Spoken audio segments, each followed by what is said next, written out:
ऋषिकेश, क्योंकि बिहार कैबिनेट सही तो ये परिवारवाद को लेकर जो ये मुद्दा जो आरजेडी बना रही है, जो विपक्ष अब इसे मुद्दा बना रहा है, ये शुरुआत तो कल से ही हुआ है ना, जब वो वहां पर जब 10 मंत्री वहां शपथ लेते नजर आए थे परिवारवाद से जुड़े। अब ऋषिकेश, मैं उन सबका विवरण आपसे ना थोड़ा डिटेल में जानना चाहूंगी, भाई कैसे परिवारवाद की जड़ में लिपटा हुआ ये बिहार कैबिनेट दिख रहा है। पूजा, देखिए, जब उपेंद्र कुशवाहा अपने बेटे को जब 11:30 में शपथ ग्रहण हो रहा था, तो उपेंद्र कुशवाहा अपने बेटे को बकायदा जो दीपक प्रकाश हैं उनको कुछ नेताओं से मिलवा रहे थे, परिचय करवा रहे थे।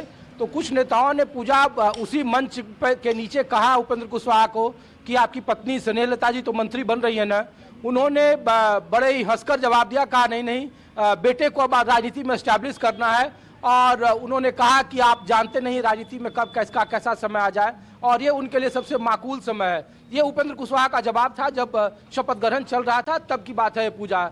दूसरी बात, आप परिवारवाद में जो राजीव जी बता रहे थे कि परिवारवाद में 24% लोग हैं जो जीत कर आए हैं, लेकिन मैं जेडीयू से शुरू करता हूं कि जो जेडीयू के कोटे से जो बने हैं मंत्री, खास करके विजय चौधरी के बारे में देखिए, संसदीय कार्य मंत्री भी रहे, स्पीकर भी रहे, नीतीश कुमार के आंख कान और नाक कहे जाने वाले कुछ मंत्रियों में से एक हैं।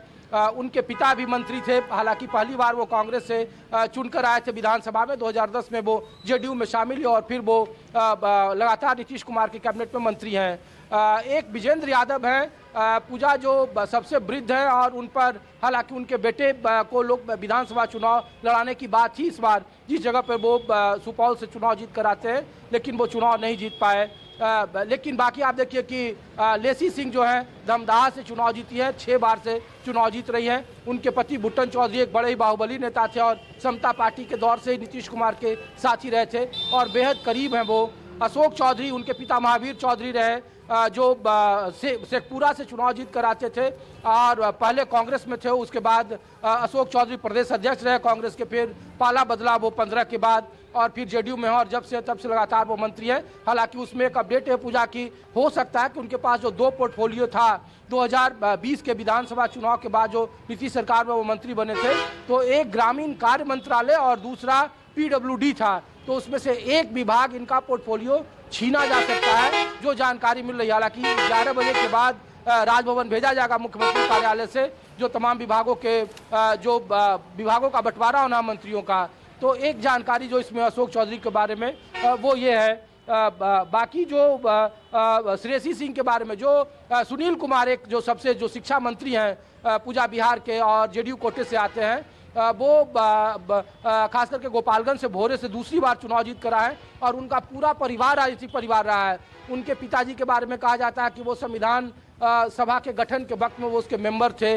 उनके भाई राज्यसभा के सांसद रहे 2 बार आरजेडी से। वो खुद एसएसपी रहे, डीआईजी रहे, आईजी रहे और आईपीएस अधिकारी रहे, तेज तर्रार अधिकारी रहे। 2020 में पहली बार जेडीयू से वो चुनाव लड़े, भोरे से गोपालगंज में जीत कर आए और फिर शिक्षा मंत्री बनाया गया। इस बार भी उन्हें मंत्री बनाया गया है। वो जाति जो है अति पिछड़े जाति से आते हैं, दलित समुदाय से आते हैं। तो ये जेडीयू का कुनबा है। आप क्षेत्रीय पार्टी में तो आप कहिए नहीं कि उपेंद्र कुशवाहा के बेटे के बारे में तो कल से ही हम लोग ये सवाल उठा रहे थे जब वो मंत्री पद की शपथ ले रहे थे कि, और उनके बारे में एक अपडेट है पूजा कि मंगल पांडे जो पहले विधान परिषद के सदस्य थे, उनके बदले जो कमिटमेंट हुआ है बीजेपी और उपेंद्र कुशवाहा के बीच में, तो उनका जो बचा हुआ विधान पार्षद का कार्यकाल है वो उपेंद्र कुशवाहा के बेटे को मिलेगा और वो संभवतः 2030 तक है। 6 साल का कार्यकाल होता है, तो 1 साल अभी हुआ था और वो पहली बार विधानसभा का चुनाव जीत कर आए हैं सिवान से। तो एक उनकी पत्नी जो विधायक हैं, खुद राज्यसभा के सांसद हैं, वो भी भारतीय जनता पार्टी के कोटे से हैं। और तीसरा बेटे को उन्होंने राजनीतिक तौर पर एस्टैब्लिश कर दिया, जो उनके शब्द थे।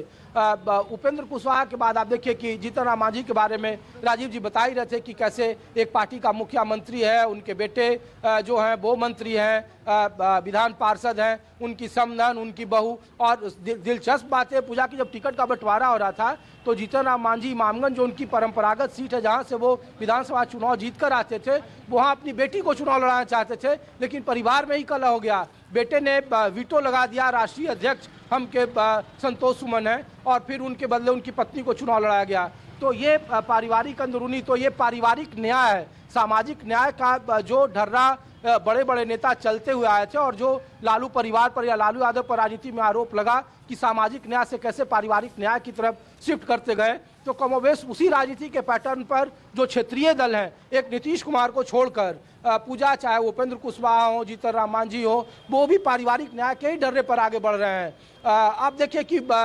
बीजेपी में तो लंबी लिस्ट है। रमा निषाद जो कैप्टन जनरल निषाद की बहू है, अजय निषाद जो मुजफ्फरपुर से 3 बार सांसद रहे, टिकट काट दिया, कांग्रेस ने उन्हें चुनावी मैदान में उतारा। चुनाव के ठीक पहले नित्यानंद राय ने उन्हें पार्टी में शामिल कराया और उन्हें मंत्री बनाया गया। और ये कहा गया कि मुजफ्फरपुर के इलाकों में खास करके जो मुकेश सहनी की काट है, 2029 की तैयारी को ध्यान में रखकर ये किया गया कि अभी भी भारतीय जनता पार्टी और एनडीए को लगता है कि महागठबंधन का जो वोट का कुनबा था, खास करके जो सहनी है, ततमा है, जो सवर्ण वोटरों में बिखराव की बात आ रही थी, वो भले ही अभी नहीं चल पाया हो, लेकिन बाद में इसका असर देखा जा सकता है। इसीलिए रमा निषाद को वहाँ से बनाया गया।